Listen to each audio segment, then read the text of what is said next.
De la semaine dernière de Quentin Coppens sur ces hommes et ces femmes qui vivent comme à l'époque du Moyen-Âge. Lui, était-ce de l'info ou de l'intox?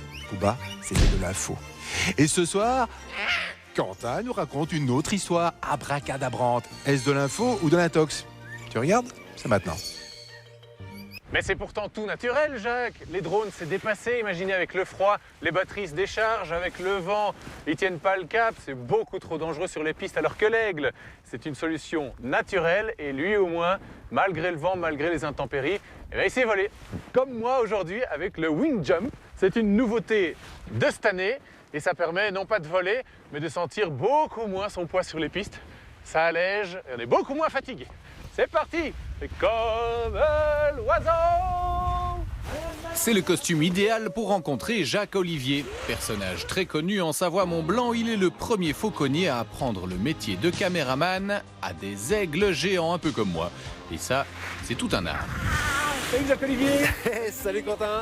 Ça va bien? Ouais, toi? Alors vous avez vu, moi aussi je suis un aigle. Ah ouais, alors ça c'est assez incroyable, t'as trouvé ça où? Pas mal, hein? Ça Ça s'appelle un wing jump.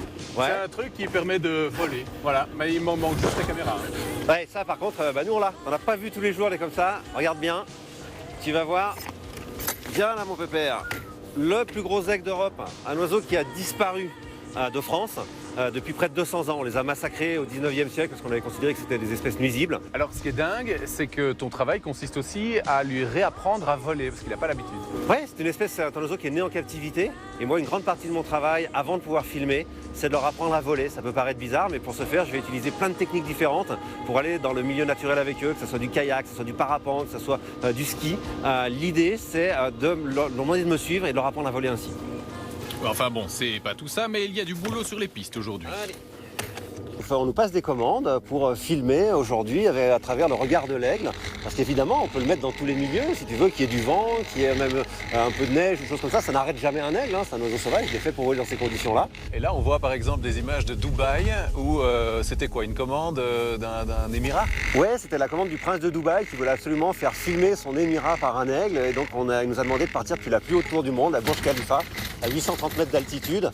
Donc c'était incroyable parce que l'ascension, contrairement à ce qu'on pense, c'est pas une tour avec des ascenseurs. Il y a toute une partie où il faut vraiment escalader la tour. Et puis une fois arrivé en haut, mettre la caméra, récupérer l'oiseau 830 mètres plus bas. Donc c'est un sacré défi, mais ça donne des images incroyables. Cette fois, il fait nettement plus froid. Victor, l'aigle caméraman, va évoluer à 2000 mètres d'altitude en pleine montagne. Bon, ben, je vais te laisser à tes clients alors. Hein. Ok. Ce qui est qu'un aigle, vous allez voir, ça reste quand même impressionnant. Hein. C'est un oiseau qui fait 2,10 m d'envergure, qui fait 4 kg, qui va quand même assez vite. Donc ce qui est important sur la première descente, c'est de bien me donner vos sentiments. Il faut que vous vous sentiez à l'aise. Hein. Et puis quand on a fait la première descente, si vous vous sentez bien à l'aise, à ce moment-là, je mets la caméra et on fait les images pour que ça soit le plus joli possible. Parce qu'au début, c'est normal, vous allez être un petit peu tendu et tout le monde est comme ça. Pour la première descente, c'est Léopoldine qui lancera l'oiseau. Il est vraiment super impressionnant. Déjà, il paraît super grand. En plus, là, je sens bien ses serres sur mon bras.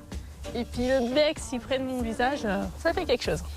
Le principe est simple, il suffit de laisser l'oiseau s'en aller vers son maître qui l'attend en contrebas. Victor repère sa cible immédiatement. Gaffe à toi. C'est des sensations incroyables d'avoir ce rapace qui passe juste au-dessus de nos têtes ou qui nous frôle le bras, c'est assez incroyable. Là, j'ai vraiment hâte de voir les vidéos, surtout que c'est pas n'importe quelle vidéo puisque ça a été filmé par l'aigle lui-même. Donc ça, c'est quelque chose d'unique, vraiment.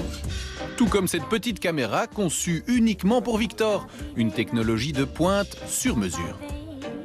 Je lui ai mis juste derrière la petite caméra. On a fait une première descente, vous vous êtes mis en confiance avec lui. Il ne suivra pas d'autres skieurs, il suit vraiment que vous. Donc vous skiez tranquillement, l'aigle va passer près de vous, va vous frôler, il va faire son boulot, vous inquiétez pas, quoi. Avec cet équipement, l'aigle est capable de rendre bien des services et même de sauver des vies. Le plus difficile, c'est quand on m'appelle en haute montagne, sur les glaciers notamment, pour aller faire des repérages, soit pour des cordées qui se sont perdues. Là, on est dans les conditions extrêmes de haute montagne, hein. On vole à 4000 mètres, il fait super froid, des moins 20, moins 30 degrés, on a des vents des fois plus de 100 km/h. Donc là, évidemment, c'est un autre travail. Là, on est juste une équipe très réduite, on part à 2, 3 et c'est l'oiseau qui fait tout le boulot. C'est très très dur pour lui, mais on n'a pas d'autres techniques aujourd'hui pour aller filmer ces endroits-là, quoi. Aujourd'hui, pas de sauvetage, enfin on l'espère. Victor s'envole à nouveau, cette fois avec un œil supplémentaire sur le dos, de quoi prendre des images uniques pour Léopoldine et Laurence. Avec son aigle caméraman, Jacques Olivier est peut-être en train de révolutionner le monde du cinéma et de la télé. Personnellement, je suis conquis. Allez, je me lance dans le business. Par contre, un aigle, c'est un peu hors budget pour moi. J'ai trouvé une poule. Ce qui est génial, c'est que quand vous bougez une poule, sa tête reste sur place. Alors, il suffit d'un peu de dextérité pour arriver à placer une petite caméra sur la tête de la poule. Oh, le poupou. C'est pas de mal la veille que je vais faire un business. Allez, à plus. Le spectacle des oiseaux va commencer dans quelques instants. Ils sont une dizaine à participer. J'ignore absolument ce qui va se passer.